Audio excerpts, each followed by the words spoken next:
Igbo women ambassadors. Igbo women ambassadors. Ugwete Temba. Igbo women ambassadors. Bekraka. Igbo women ambassadors. Ndama. Ndejibebe wano. Anyị nwere doctors. Anyị nwere lawyers.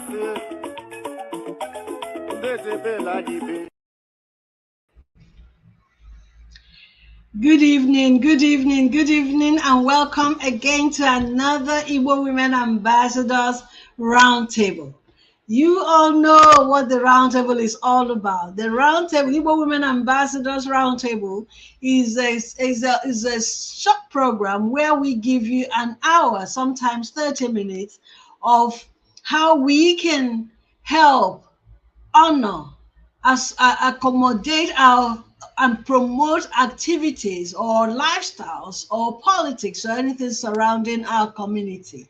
Igbo Women Ambassadors is a group of women that came together to help one another, to help their community, to help train and empower knowledge to our community. And this evening we have our prominent ambassadors, two of them plus myself, here to discuss about the health, food being our medicine in regards to health. Nigeria, we all know, is suffering from, I personally call it colonization. But I believe there's no word like that. It's what we make ourselves, is what we are. The kind of food we put in our body tells how our body tells us the story of whatever is going on around us. To join us or to join me in this conversation today is somebody that is also well known in the food and health industry, Dr. Stella Iwa. You are welcome to Igbo Women Ambassadors Roundtable. Thank you, Ambassador MARLENE, and thank you, our audience. It's an honor to be with you this afternoon. Thank you, ma'am. Where you're watching from. Thank you, ma'am. Dr. Stella is joining us from United States of America. Dr. Stella, before Dr. NDIDIAMAKA comes back in, I think she's having a system problem.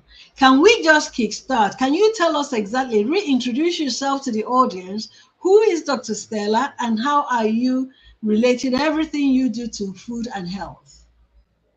I am Dr. Stella Iwa. I'm a nurse, I'm a midwife, I'm a public health professional, I'm a public health educator, and above all, I am a public health farmer. The reason I rounded it up with public health farmer is because I am a farmer that produces food with an eye on health. Because you are what you eat. I produce food in a way that promotes health of the soil, health of the environment, and health of the individual that consumes the food. Because we cannot get public health right if we do not get our food and environmental systems right. So I'm the founder and executive director of Center for the Right to Health, a non-profit organization that I founded in 1999 at the height of the HIV epidemic. And you know, HIV is really all about is a virus that leads to immune deficiency. And from understanding the immune system, I've also come to understand that anything that affects our immune system will affect our health. So over time, I've come to find out that we cannot accomplish the right to health without accomplishing the right to healthy food and healthy environment. And that is what informed my setting up Sustainable Demonstration Farm. And the name is deliberate because we have to promote sustainability of the soil, sustainability of the environment, and then sustainability of even the farmers themselves. So our farm is an integrated organic learning farm. It is a demonstration farm because we're showing how you can produce food even from a small backyard, even from a balcony, even in vertical little spaces, even from containers. So whatever little space you have, you can produce food in it. And it's one thing to produce the food healthily. It's also important to know how to consume the food, how to combine it, how to store it, and how to cook it or prepare it in order to promote health. So really, our program is about Health 360, all-round health. So people ask if I've left health and gone into agriculture, but I tell them no, I am really still in the business of health because indeed your health depends on what you eat and what you do not eat.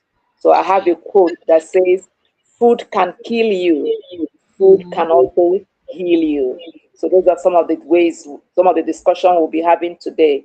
How can Yes. food kill you? And how can food heal you? Okay, before we get it, we dive into that. You know, everyone by now should know what our topic is. Back to our roots. Your food, your medicine. Let your food be your medicine. This word, I've heard it so many times, I must say. But then to you now, doctor, what does this let your food be your medicine mean to you, and why is it relevant today? Because you know, today there's a lot of, like, if I have a headache, they tell you paracetamol. If you have a stomach ache, they'll give you one medication or the other. But now, in your style of living, they will tell you your food should be that your medicine. Why? How is it still relevant to you today? It is still very relevant for those that want to take it seriously. If you're having a headache is a sign of something gone wrong. Instead of rushing to go and take something to kill the headache, look for the first thing you should even start looking at is, could I be dehydrated? Drink water. You know, okay, is there something you can add to the water to even make it more life-giving? You can put some mint, you can put even a little salt, you can put some things in the water that can make that water more alive.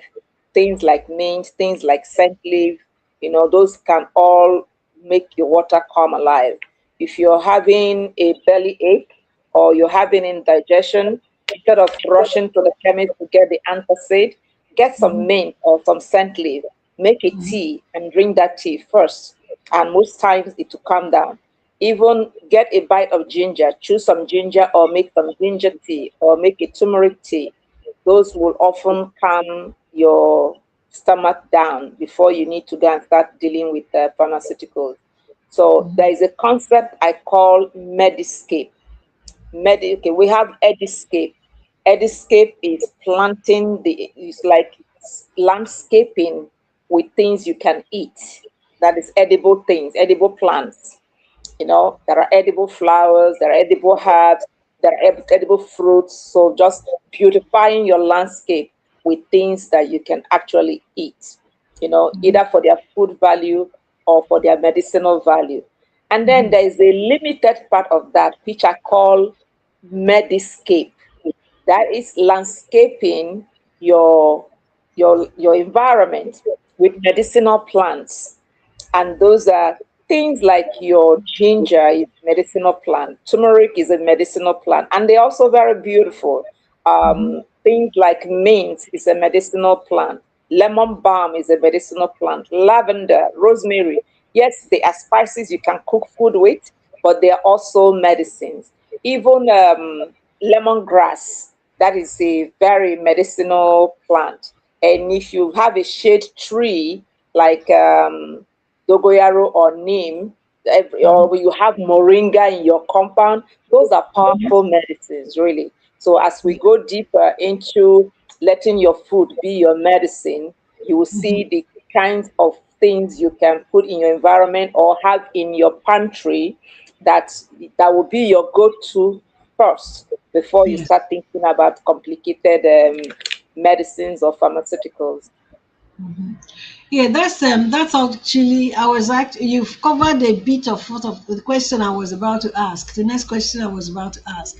But then when we were chatting this evening, you mentioned about a particular leaf that I used to crave for a long time ago. We call it obogoro.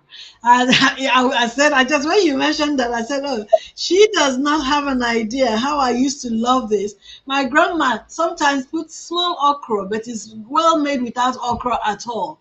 And this vegetable is so powerful. My question that leads me to the next question. We growing up back home, we never even, I'll tell you, we never really took medicines then. This so-called paracetamol, I take it back again to paracetamols and co. How do you think that moving away from traditional food recently, we have to accept it. We moved away from traditional food. Moving away from traditional food, how do you think it's affected our health, especially in African communities? Do you think it affected some of our health then? Especially, let me rephrase it. I know my grandfather lived up to 100 years. Our people used to live so like 70 something, 80 something. And thank God your mommy is there also, 90 something, I think, or 80 something. We hardly have them back home now, live that age. Do you think part of this our traditional foods has effect on those? Yes, of course it does. Because, like I said, food can heal you and food can kill you.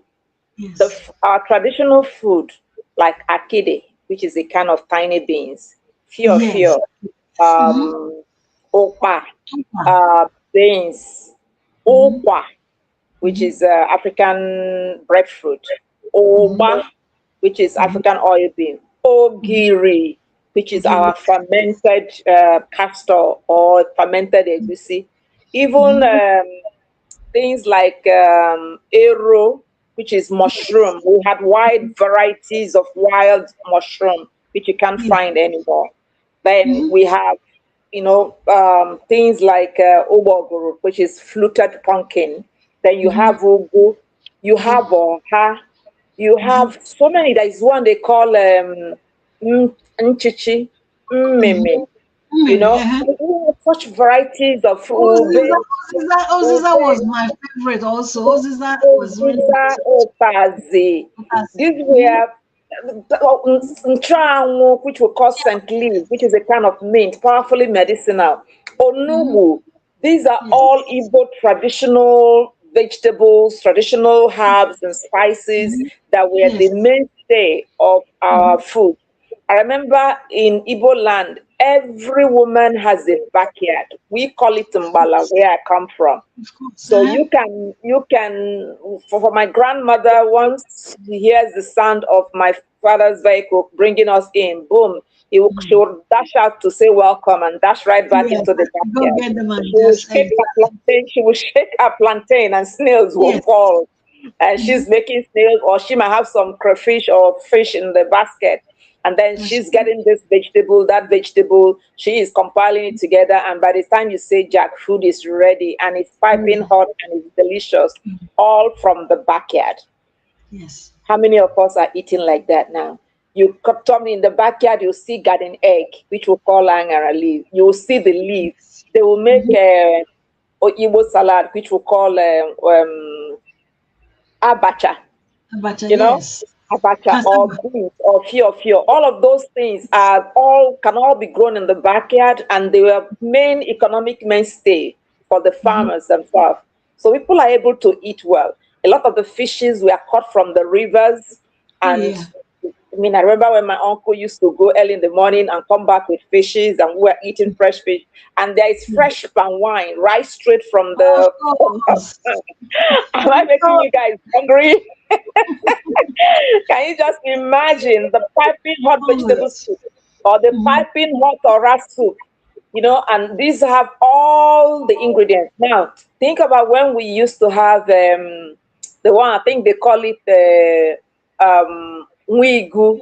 That's Yeah. like the larva So of you the butterfly, ate of the caterpillar of the butterfly. Yeah, you go and inside, also you will see the whole place will be shaking. And, yeah, and they will say they were taking it. you know, and that was economic activities for us kids. We'll go to the bush, we'll Yes, pick a lot of snail, and yes. there's nothing like malnutrition. Oh You my know, and God. there are different variety of fruits and different season. You have Odara It's season, you true. have Ogo season, you have Oma It's true. season. So there is always abundance. Don't forget Aku season. Oh, Hey, oh my God, Ako season. And then you there's know, some people that do mpu. You put a when you stick and you want pull out protein, the food. What about protein, Nte? and all those. Eh? Nte? What about Hmm, Nte?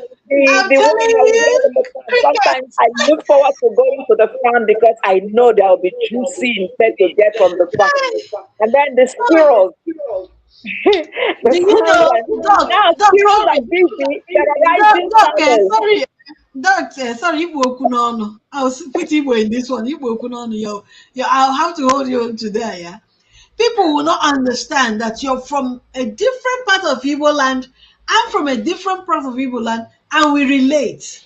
These things you're saying exactly how it is in my own community also. So you see, I wish we'll get all this back. Get all You know this. why it Saying, will be tough for us to get those back, ma'am. We mhm, need to change our agricultural practices. hey, You know, at a time, sometimes you solve one problem, you create mhm, another. We yes, were so worried about termites eating up women's vegetables, and then we started yes, applying pesticides. Now yes, the that's thing true. is not selective; it's killing both the good ones and the bad Yeah, ones. So and the it's the bad, indiscriminate use of pesticide that have yeah, destroyed a lot of these insects, a lot of the butterflies, even the yeah, bees. Right now, it's yeah. very rare to find good honey, wild honey. Oh, yeah. So the indiscriminate use of fertilizers, the indiscriminate use of pesticides is the Mm, bane of the challenges that we're having. Our yeah, children will grow up and not experience any of this. And then urbanization. A lot of us move to the city and yeah, we never think of bringing our kids home to experience village life. What stories are they exactly. going to tell? We have these stories now. What Mhm, stories are yeah, our children going to tell? Tom and Jerry, you that's know, true. they will That never is true. remember masquerade. They will never remember going to look for snail in the middle of the night. We didn't die. I had the Egwu, best of egwu, this life. abịa I was abịa born gwuo in Port Harcourt. egwu ọnwa Yeah, in the and night. we go to the stream in the middle of the night. Well, so and then somebody would think we're suffering. Now they have borehole everywhere. Nobody experiences the Yes, stream, and nobody you see, experiences those fruits that yes, we need to pluck on the way to through for this stream. So yes. my parents lived in Port Harcourt, but every farming season they took us home. We look forward to going home on holiday. And it is Mm, that going home on holiday that grounded the experiences that is mhm, powering what I'm doing today. And we yeah, need to give those experiences to our children. We need to mm, still let our villages be villages and plant the fruits and the landscape that will mhm, nurture life in the village. Because yeah, when life in the village is not economically viable, everybody wants to mhm, leave and go to the city, and we are losing a lot.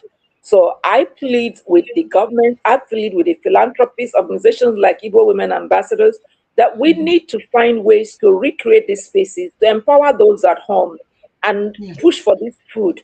Because a lot of us are in the diaspora, yes, but we're still eating those food. So we need to yes, empower those in our communities to start producing these things so that they can be exported and income will be generated, and those that are home can be doing something serious and earning mhm, living income to be able to yeah, sustain those culture.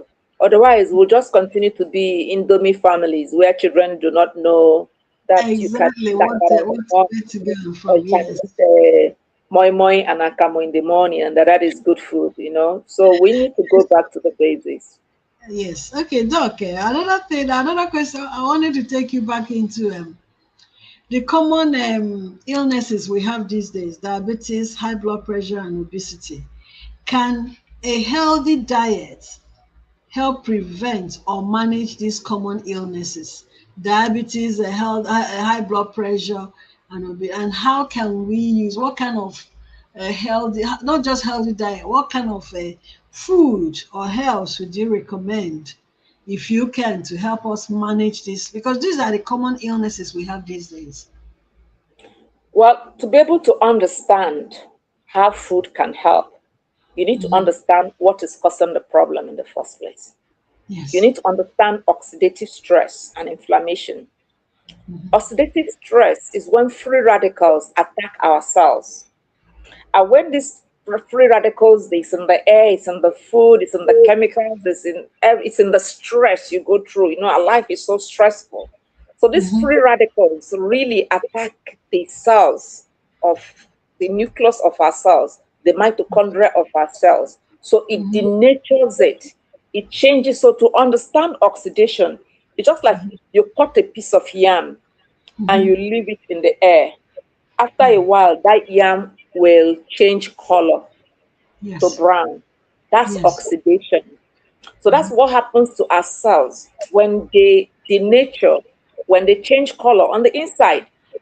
Is when it's exposed to oxidative stress, it changes color, it rusts, it denatures. And once it denatures, it's no more a normal cell. It's now an abnormal cell. And your body do not want to keep abnormal cell. Your body, your immune system will kick in and try to get rid of that abnormal cell. Meanwhile, those abnormal cells do not want to die. They want to multiply themselves. So the tendency is for them to start extraordinary multiplication. An excessive multiplication of these abnormal cells is sometimes leading to tumors and abnormal growths. But then the immune system kicks in to want to take away those abnormal cells. So the immune system is the thing that actually try to limit the damage caused in those cells. But when the damage is happening faster than the immune cells can control, you find out that it becomes too much for the immune system. What was supposed to be a temporary band-aid to reduce damage now becomes like a fire, you know, that is burning. Yes. That is inflammation. Yes. And that inflammation causes that rusting, causes the denaturing, causes the destruction of those specific cells. And this can happen anywhere in your system. If it's happening in your pancreas and denaturing the pancreas so that the pancreas is not able to produce insulin and for the insulin to be able to work effectively, it's now called diabetes.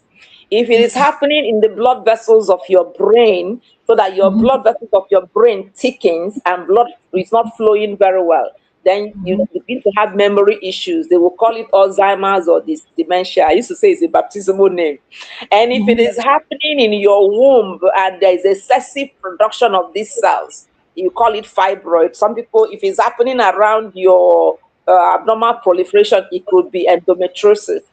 If it is happening in your joints, those abnormal destructions. They always have one together. Yes. Yeah. So this is what is causing it. And some of the things that fuels this inflammation and this oxidation is both the environment, the fertilizers we're eating, the pesticides we're eating that are in our food, the things they're using in storing the food, so the air that we are breathing. So it's very difficult to run away from it.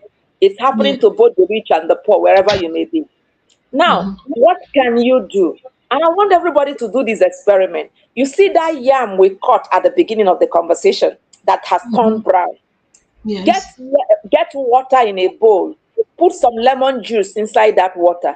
Drop that yam inside the lemon juice. What happens to that discolored yam? The color begins to fade into the water. That water is antioxidant water.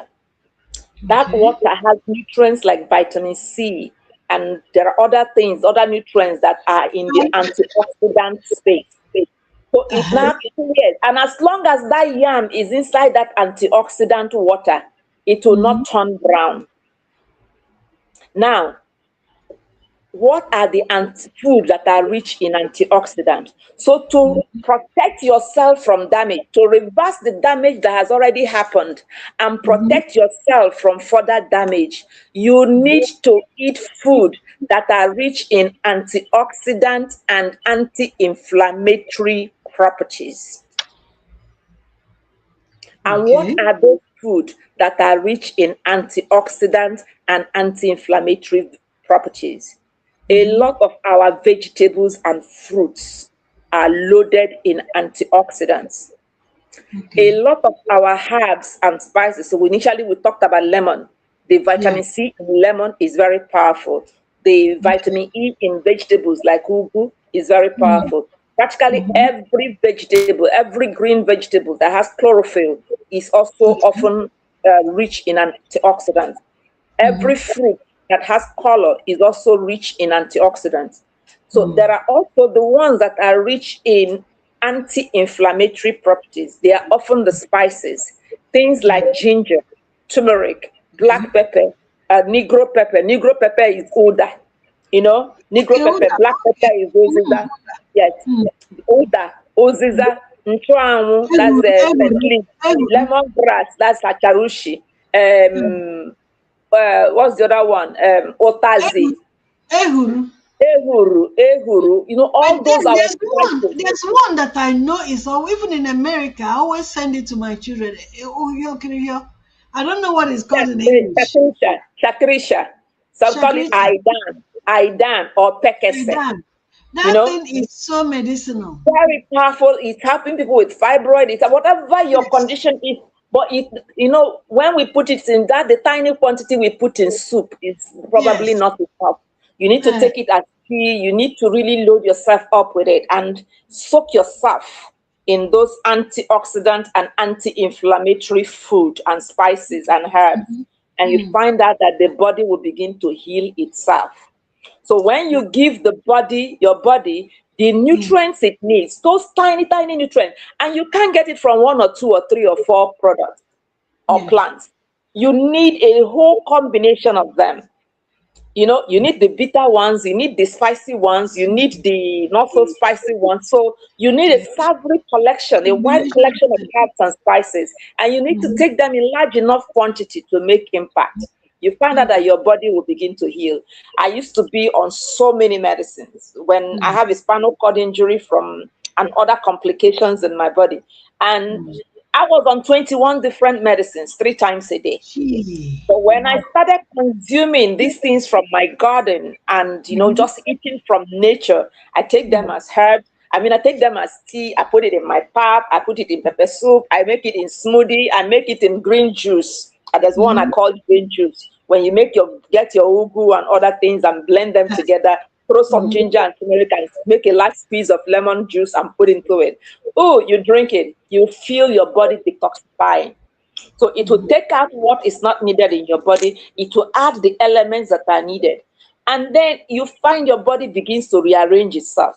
That was how I weaned myself off 18 medicines. And if it can happen to me, it can happen. A lot of people that I'm using these prescriptions for are doing very well because this is nature really healing your body. And then another thing that we need to pay attention to is our gut.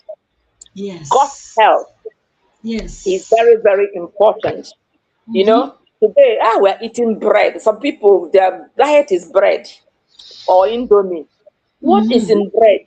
It's barely carbohydrate, and God knows some other chemicals they might put in it as preservative. It has barely any nutrients.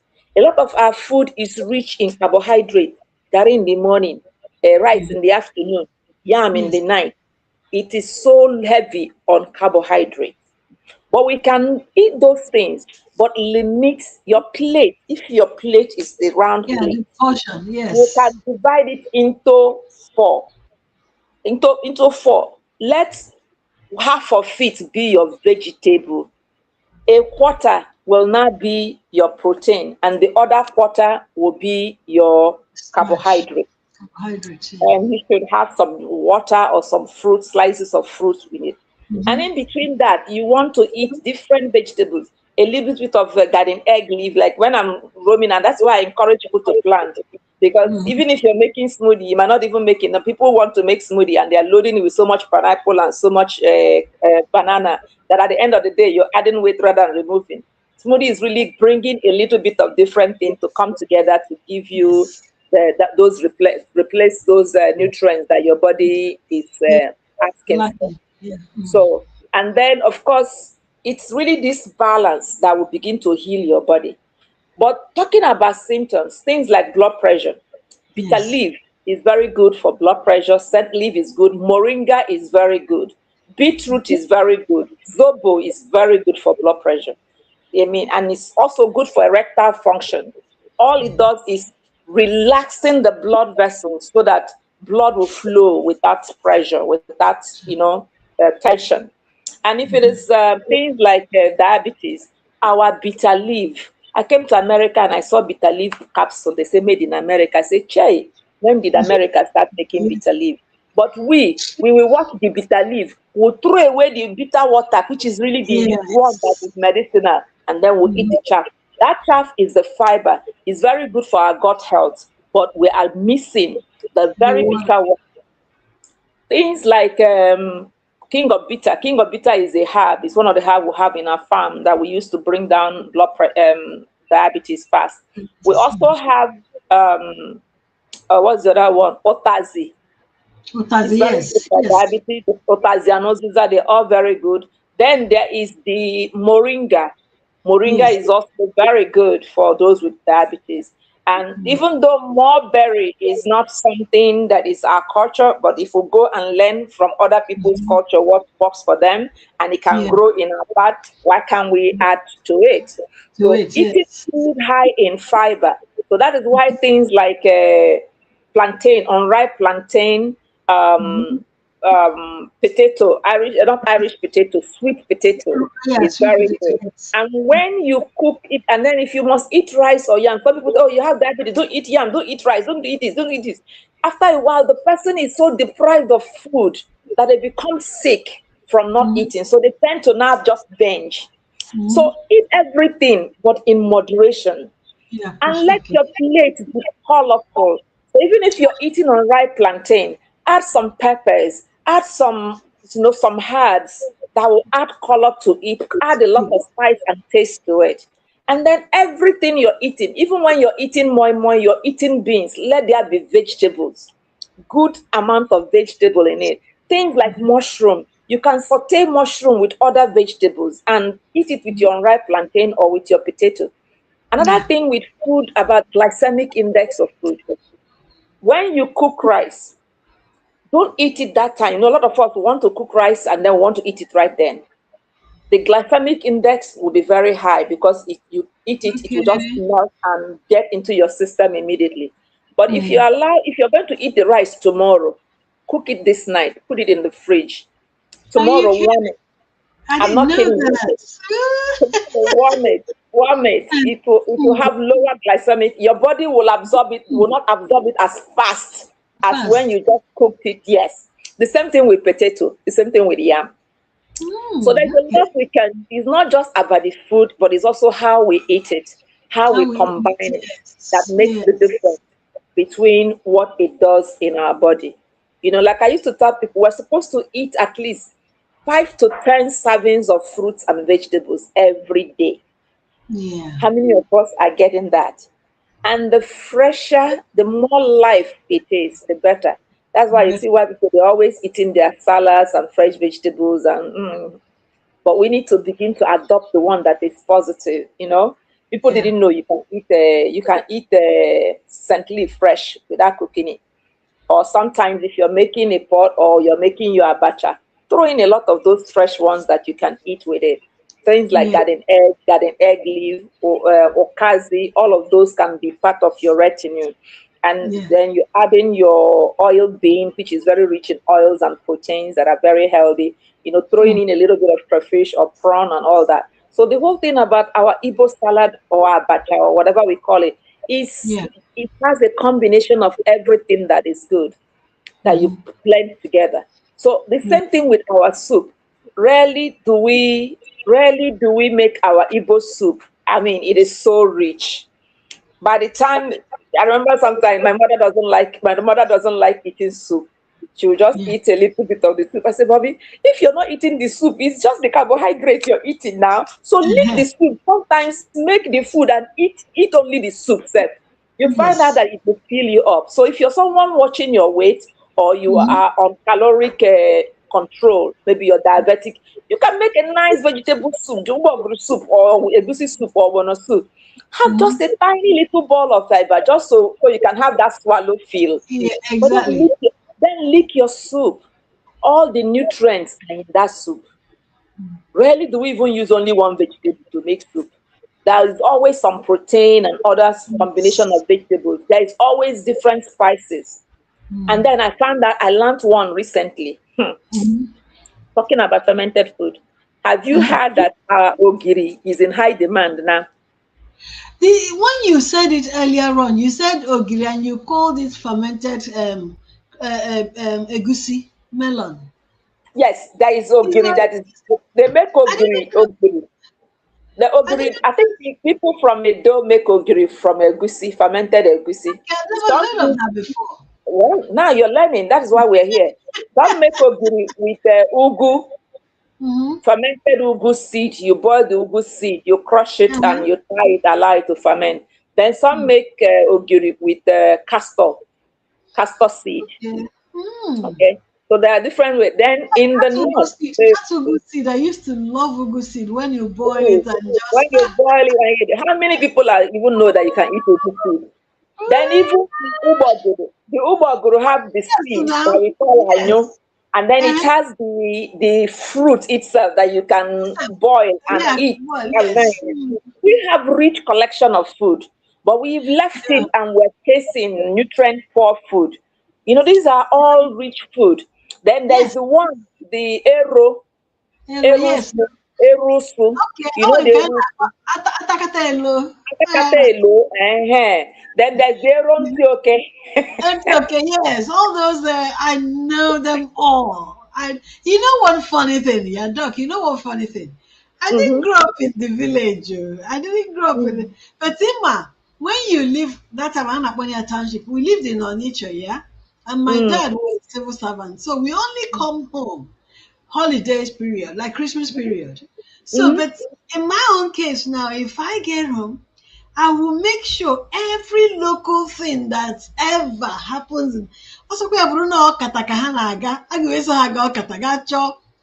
Oh, when Gana, I might wear Otomanaka Oto. I want me, Mamma Koto. Auto. No, no. Yes, now the one that you go to on the street on the way to the stream. Yes. Yeah, I want the guy got bachi more here. more here. Nchichi, the one that they call blackberry. I mean, Igbo berry. Yes. That is Uh, black. We yes, I can, want the black a lot one. of those things are going Now, extinct. I used to love all these locals, even Obogora in Egu. If you put Mm. palm oil in Obogora, I don't enjoy it. I want it just like roll like that without palm oil. And in my Yep. age, and I get here money may issue here. Oh, you should Mm-hmm. tell that a woman money ever again. Mm-hmm. And what hey, now I used to love this. Is I'll leave sometimes everybody will come home. I would disappear to my grandmother's place because I don't want to go back with them. Then later on, they'll come and get me. I used to love Mm-hmm. this. But you That's how I see, know we're all these not things are creating these saved like experiences for our children because that is how culture is transmitted. exactly, exactly. That is how My culture next, is that's transmitted. my next question. My next question is heading towards that because our children, my children, grew up in America, and then I have grandchildren now coming up. You know what they feel. And my daughter tries so much. I have a girl. She tries so much to make sure her children are into this local food. But my son, the my son married a Sierra Leonean, not a Nigerian. She tries a bit, but when these children go to school, they're fed with all this, I call it junk food. How can we I don't know if it's a taste bug or something. How can we get our children, especially let's say after the primary education, when they get into a secondary education, if we can't stop it in a primary level, when they're getting into that, how can we then integrate them into understanding and loving that our food is really the main thing? You told a story, Doc, yeah? You told a story about how you gave up 11 medications because of 18. 18.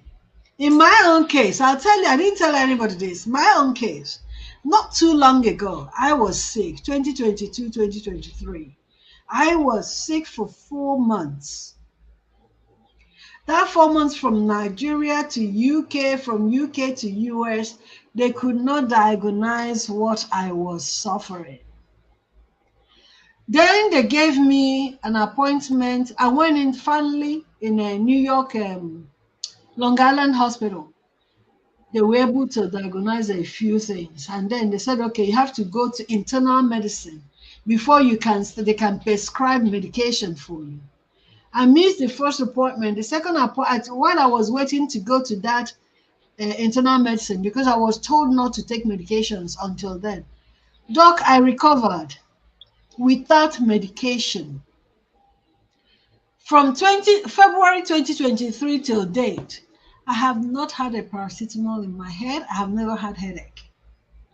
No medication at all. So that's why when you talked about your food being your medicine, I understood where you're coming from, because I am a testimony to it. And before all that, when they diagnosed that, according to them, which I canceled, my liver was almost damaged because of the medications I was given. Mhm. But fruits and veggies, not even fruits, cranberry and vegetable healed my liver healed itself. I didn't take medication, and this is a testimony. So now, but I'm not telling people not to go to doctors or hospital if anything happens. Whatever you believe, do. But this is my story now. Till tomorrow, I'm not taking any medication. I've not even had a leg pain or stomach ache or headache or whatever since I stopped medication. So I believe in this thing you're saying. Your fruits, if you check in my kitchen cabinets here now, it's one herb or the other, one hibiscus or one ohakereho or one ehuru or one. That's all I have in my kitchen here in England. So I understand where you're coming from. Going back to the question, how would you get our children to change that taste bug to start eating? Go back to I don't know if it's the parents now that is, It's really the parents. yeah. But if the parents don't have a taste for it, they might not be able to transmit it to their children. And you need to start early. If you're waiting for secondary school, you've already missed the boat. Start Okay. them when they're at winning level, when you're winning them. I see a lot of kids, if you are eating a bar or okra soup, they will drag the thing with you. Mhm. Pepper and spices and all. So you're building, these things are acquired taste. So you're Yeah. building the taste. So you Hmm. are giving them vegetables cooked with different spices and all. When they eat it, they will see that it is different, that it's delicious. And Yeah. then you're also following it up with stories. Tell stories. What are the Yes. stories you tell about the food? Hmm. So you need to use stories to tell about the health benefit of the food. About, oh, Hmm. this is sugar. You give some people you give me sugar today. My taste bud will say, yeah. You give me Hmm. lemon. I love lemon because that was how my mother built our taste bud. So Okay. I went to a school and I offered a juice to a kid. The first thing she asked me, is it healthy? Ooh, I that's mean, the good. kid is about 5 years old. Is it healthy? So Oh, we have to teach our kids what is healthy and what is not healthy, not just about what yes. tastes good or what tastes awful. It might Hmm. smell like now ogiri. Ogiri is Yes. very smelly. But we Hmm. can turn it around, just like telling an Indian person that your food is smelly. They would never agree. They enjoy it. That is how they were brought up and they see the value, I have to they enjoy confess, their curry. I They don't enjoy like their that one. curry. You know, it's I like don't like that one. one day Yeah. I was taking a bonnet soup and an American person looked at it and said, ew. I said, yeah, that's exactly how I feel when you bring your burger. That is, we eat that type of food. So I could also Wow. do ew over your burger. My mom, if you bring American food to my mom, she will look at it. "Ah, why is there sugar in everything?" It's not sugar. It's just that they have a taste for maybe honey or orange thing or any of those the barbecue sauces or the ketchup. Everything is sweet, and that is Yeah. not the taste bud that she's used to. So we need to groom their taste bud.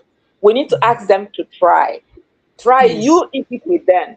Let them see your pleasure. Mm, I went to an exhibition and I was mixing ginger and tiger nut for some people. They've never eaten tiger nut before, but by the time I mixed ginger and tiger nut, people were dancing. And when the other person see how the other person is dancing and being in I ecstasy, want they to want to taste. try Yeah. too.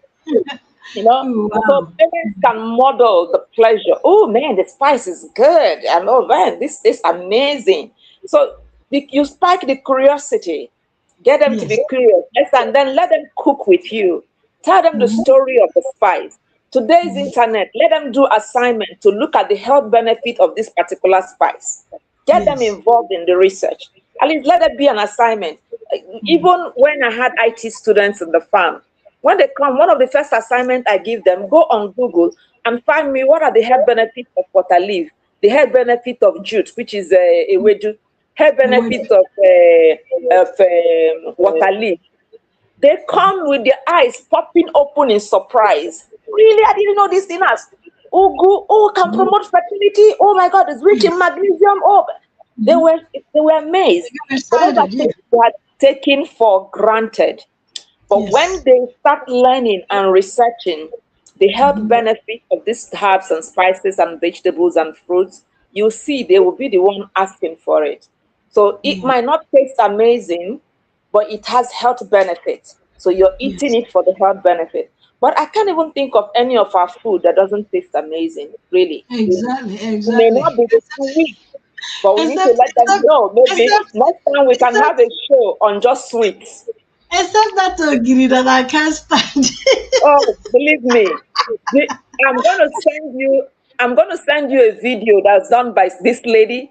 As a matter of fact, it's after watching her video I recommended ogiri for one of my patients that have serious inflammation. Her gut is so inflamed that her body sweat is stinking.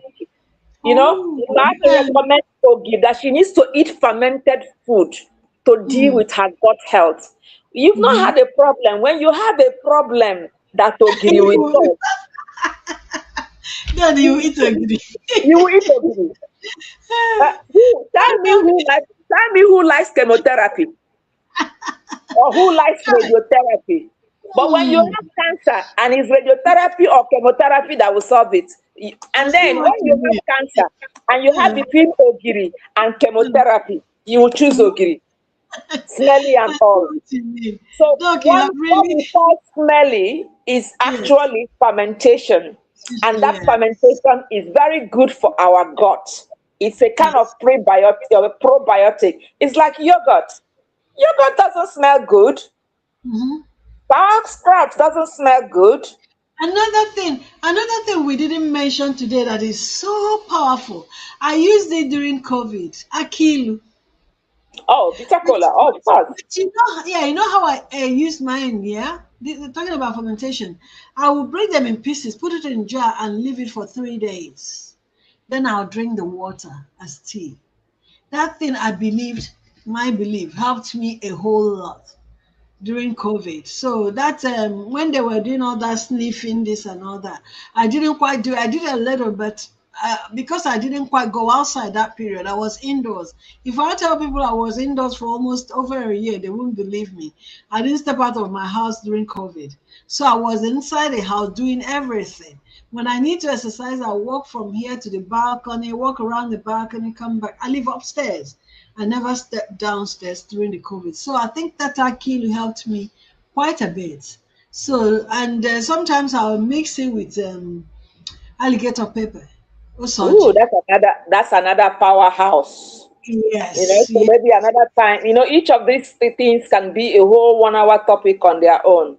So we would have yes, a session on gut health. yes. And we can also have another, well, when we talk about gut health, we're going to talk about fermentation, fermented food, Okay, what okay, fermentation can do for you okay, and how you can do it right. If you okay. don't do it That right, will be the you might week. end up poisoning yourself. Yeah, we have a date that will be a week after next because the next week we have they're talking about tourism next week. So the upper week we'll talk about. We need to discuss. People need to know. Like now, I learned so much listening to you.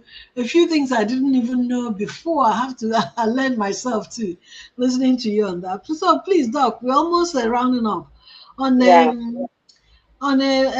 should I say, closing notes, there are, if you could leave our audience with three simple habits that will improve their health through food, three only, what will it be? Three simple habits. Like my own habit is like you said, if you eat sugar, you got. I don't eat sugar, but you see cake. What I never used to eat cake, but now I bake cake myself. Have this craving. I bake cake myself, and it's in my head that brown sugar is okay. I know it's not okay, but I'll use brown sugar, bake cake, and eat it. What advice would you give us? And then what three simple habits that will improve our health through food. That's what it's Okay. for the close Number notes. one, eat your fruits. Don't drink your fruits. Are you kidding? Yeah? Yeah, eat your fruits. You need the fiber in your fruit. Fantastic. Eat that fiber. If there's any fiber, eat your fruits. Don't drink your fruit. Eat your vegetable. Don't drink your vegetable. Mm-hmm. Eat it. That fiber stabilizes sugar. That fiber is the prebiotics that the bacteria, your gut bacteria needs. And your Mm-hmm. gut bacteria being healthy is very important to your health. Your gut, what you eat in your gut. And you see, fiber in your diet. Mm-hmm. Fiber in your diet is so powerful. Remember, we are eating a lot of toxins. We are drinking a lot of toxins. So when Yes. it sits in your stomach, the longer it sits in your intestine, the more your body is absorbing those toxins. But when you have food that is rich in fiber, that fiber will act like a broom to sweep those rubbish out of your system. And you find out that going to toilet is a breeze. No more constipation, no more diarrhea. You just have healthy bowel movement that clears out all the rubbish. Excess Good. sugar or excess anything, it goes away. Then the other thing I want to give people to eat everything in moderation. Okay. Eat everything in moderation. Mm-hmm. Remember that plate we talk about, what is in your plate. Let half of it be your vegetables, different kinds of vegetables. The other Mm-hmm. half, the meat, and then the carbohydrate a little. Mm-hmm. And then the other thing is eat slowly. You talked about, I think one of the questions you had wanted to ask me is about portion control. So I've Yes. kind of answered that in your plate thing. What is in your plate? Eat slowly. If you eat slowly and focus, be very intentional in your eating. What is it you're eating? Ask yourself, is this serving my body? And then eat with gratitude, eat with thankfulness. I remember there was a time we were so poor in my house that I had to make corn. I used corn. I will make akamu from the corn. Yes. Eh? Yes. And Mm-hmm. then the chaff from the corn, I will Uh-huh. save it in the fridge. And when I'm making eba, I will add to it because my house was Are so you full then. serious? Yes, Yeah. and I thought I was poor. I thought that was poverty food.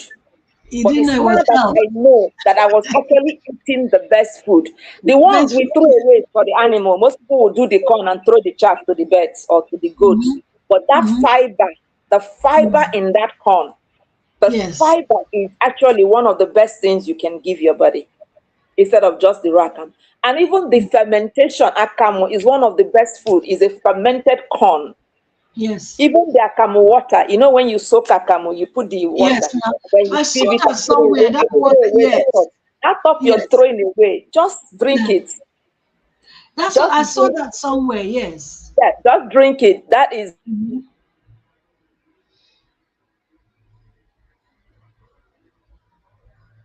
You're frozen, Doc.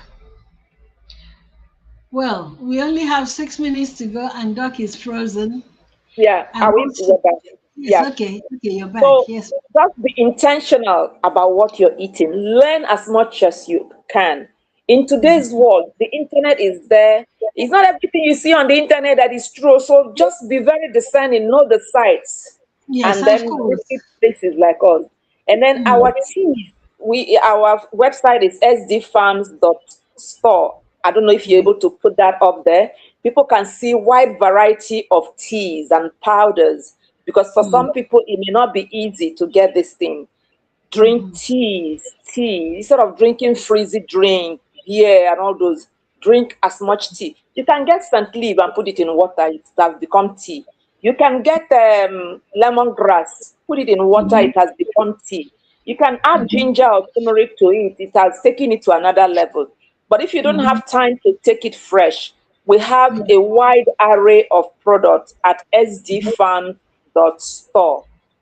There you can get a wide range of products. And I'm also available for speaking engagements, small group sessions where I can be able to coach and guide. I can be able to consult with you as a coach and walk you through some of these challenges so that you have one-on-one. And then, of course, the other thing I want people to go away with, it is not related to food, but in a way it is. Sorry, Doc. Did you say sdfarms.org or .com? No, sdfarm.store. sdfarms.store. As an online store. Store, S-T-O-R-E. sdfarms. Okay, .store. sdfarms.store, one word. Okay. Yeah, and then we have our seedlings. People can buy seedlings and grow in their containers and, grow in their homes. We're trying to promote the planting of our Igbo heritage crops. It's important that we do not let Oha, we do not let Meme, we do not let Oji, we do not let Obaka, we do not let Okwa go extinct in our lifetime. Our parents and grandparents handed it over to us. As custodians, it is our responsibility as Ndibu to hand it over to our children and our grandchildren. We must transmit culture.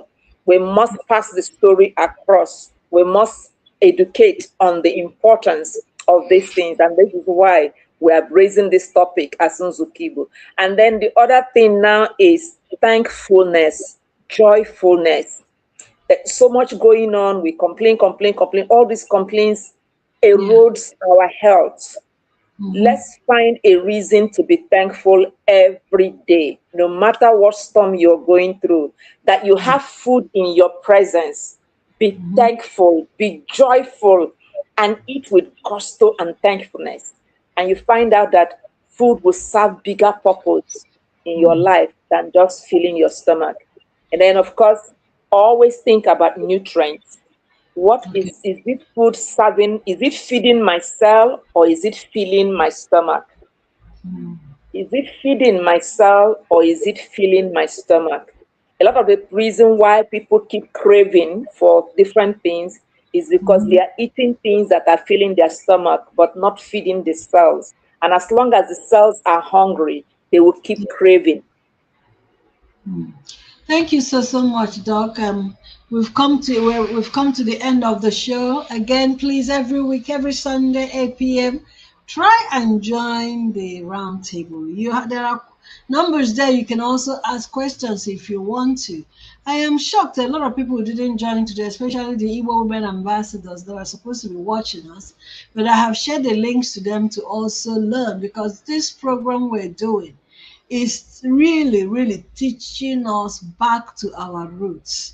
And in today's roundtable, like you all know, I have the honor of having Dr. NDIDIAMAKA couldn't come, so it's just Dr. Stella Iwa that joined me today on the roundtable. On this note, I must say, everyone, have a good night until next week. Doctor, have a good night. Thank you for joining us, Doctor. Thank you so much. Igbo women ambassadors. Igbo women ambassadors.